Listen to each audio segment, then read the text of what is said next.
Factory, ఆ factory setup, ఇది వాళ్ళ డిస్ట్రిబ్యూషన్ నెట్వర్క్, వాళ్ళకు సంబంధించిన షాపులు, వాళ్ళకు సంబంధించిన distribution network, ANR restaurant and bar. ఆ పేరు కూడా బాగా పెట్టారు. ఒక నాగేశ్వరరావు గారి పేరు పెడతారు, ఒకరు ఎన్టీఆర్ గారి పేరు పెడుతున్నారు. కానీ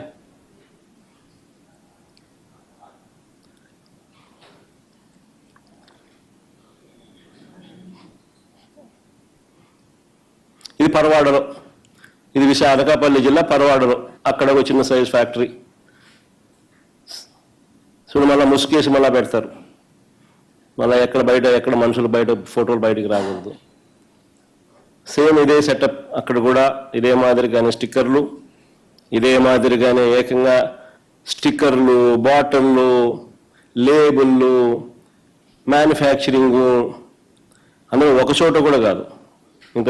ఇంతకుముందు నేను చూపించినట్టుగా ఇబ్రహీంపట్నము, దానికన్నా ముందు తంబల్లపల్లె, దానికి తర్వాత ఇబ్రహీంపట్నం తర్వాత అనకాపల్లి జిల్లా పరవాడ.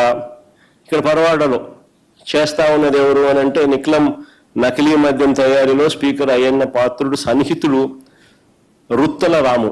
చూడు బాగా ఎంత చక్కగా ఇద్దరు బాగా నవ్వుతున్నారు, స్మార్ట్గా ఉన్నారు ఇద్దరు.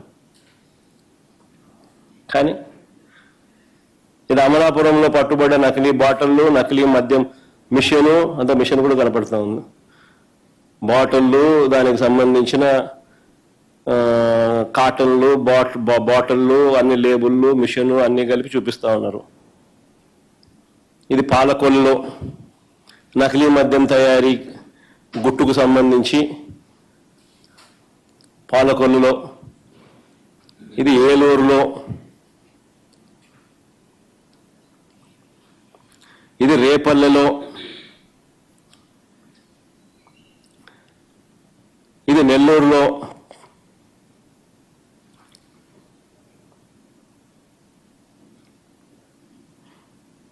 కానీ అంతేనా? ఇలా కొన్ని లక్షల బాటిళ్ళు రోజు, ప్రతి 4-5 బాటిళ్లకు ఒక బాటిల్ ఈ కల్తీ మద్యం. ఈరోజు రాష్ట్ర వ్యాప్తంగా కూడా వీళ్ళ ఇల్లీగల్ షాపుల్లో, లిక్కర్ మాఫియా షాపుల్లో, వాళ్ళ బెల్ట్ షాపుల్లో, వాళ్ళ ఇల్లీగల్ పర్మిట్ రూమ్లలో ప్రతి 4-5 బాటిళ్లకు బాటిల్ ఈ మాదిరిగా అమ్ముతా ఉన్నారు. నిజంగా ఏ స్థాయిలో జరుగుతూ ఉన్నది ఇది అని అంటే ఆశ్చర్యం కలిగించే విషయం. ఇది ఇంత ఆర్గనైజ్డ్గా మ్యానుఫ్యాక్చర్ చేయడం, ఆర్గనైజ్డ్గా డిస్ట్రిబ్యూషన్ ఛానల్స్ అన్నీ కూడా ముందుగానే వీళ్ళ కంట్రోల్లోకి తీసుకోవడము, ఆ కంట్రోల్లోకి తీసుకున్న ఆ డిస్ట్రిబ్యూషన్ ఛానళ్ళ ద్వారా దాన్ని మార్కెటింగ్ చేయడం, ఇంత ఆర్గనైజ్డ్గా, మెటిక్యులస్గా, ఆర్గనైజ్డ్గా క్రైమ్ చేయడం అన్నది ఒక్క చంద్రబాబు నాయుడు గారికి మాత్రమే సొంతం. ఆఫ్ కోర్స్ ఆయన కొడుకు కూడా ఏమాత్రం తక్కువ తినోడు కాదనుకో, వాళ్ళిద్దరికి మాత్రమే సొంతం.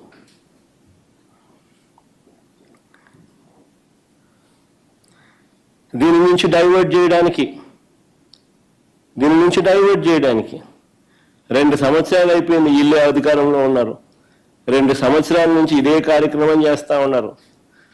2 సంవత్సరాల నుంచి చేస్తూ ఉన్న ఈ కార్యక్రమాలు డబ్బుల దగ్గర తగాదాలు వచ్చి బయటపడడంతో టాపిక్ డైవర్ట్ చేసేదానికి ఏమంటారు? చంద్రబాబు చేస్తా ఉన్న కుట్రలు ఎన్ని? ఎందుకంటే అలవాటైన పద్ధతి ఇది.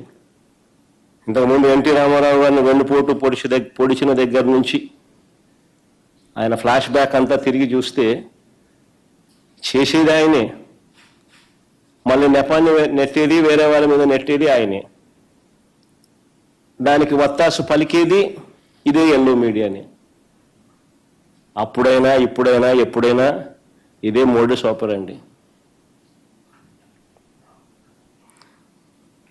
చంద్రబాబు నేరాలు చేస్తాడు, అది బయటపడేసరికి ప్రజలను తప్పుదోవ పట్టించేదానికి ఆయన దొంగల ముఠ ఎల్లో మీడియా సిద్ధమవుతుంది.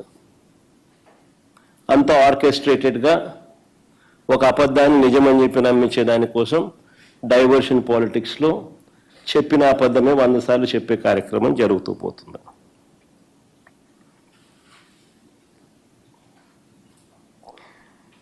ఎదుటి వారి మీద కూడా వాళ్ళే బురద జల్లుతారు. ఈ టాపిక్ డైవర్షన్లో భాగంగా వాళ్ళే కొత్త కొత్త ఆరోపణలను చేస్తారు.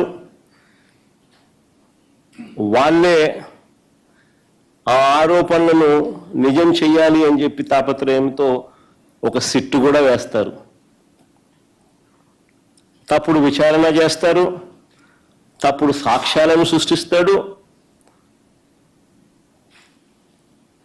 తప్పుడు డ్రామాలు నడుపుతారు. ఇదేంటని ఎవరైనా పొరపాటున ప్రశ్నిస్తే వారిపై కూడా ముద్రేసేస్తారు. తప్పుడు ప్రచారాలు చేస్తూ వారిని కూడా జైలుకు పంపించే కార్యక్రమం చేస్తారు.